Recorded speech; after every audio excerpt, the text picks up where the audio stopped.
You have $5,000 in your savings. A house in your zip code costs $600,000. The math says you're 40 years away from a down payment. So you buy a $2,000 designer bag, or a $300 dinner, or a flight to Tokyo. Your parents call it irresponsible. Your brain calls it survival. Today, we're looking at doom spending. It's the psychological glitch happening to Gen Z and Millennials globally. It's not that you can't do math. It's that your brain's hardware is reacting to a broken economy. Let's look at the gears inside your head. Meet temporal discounting. It's a cognitive bias where humans value a small reward now more than a massive reward later.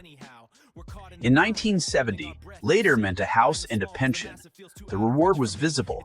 In 2026, the later path looks like a fog of inflation and high interest rates. When the big goal feels impossible, your brain's prefrontal cortex hands the keys to the amygdala, the part of you that just wants to feel safe and happy right now. Why do we buy luxury specifically? Because when you can't control the macroeconomy, you reclaim agency through the microeconomy. Buying that $8 latte or those high-end headphones is a way of saying, I may not own a backyard, but I own my aesthetic. It's a coping mechanism for economic nihilism. If the world is ending, or at least getting more expensive, you might as well look good while it happens, right? So, how do we stop the bleed without living like a monk? 1. The 48-hour logic buffer.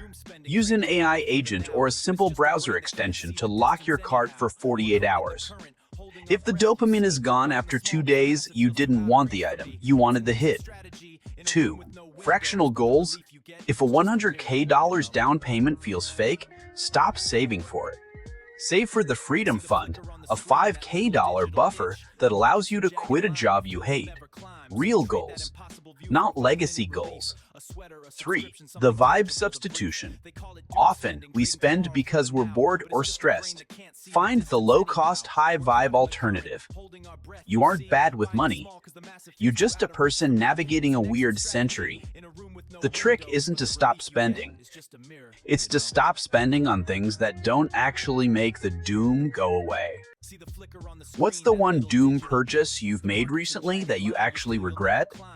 Drop it in the comments. Let's deconstruct it together. Hit the bell if you're ready to build a life that's more than just a checkout cart. See you in the next one.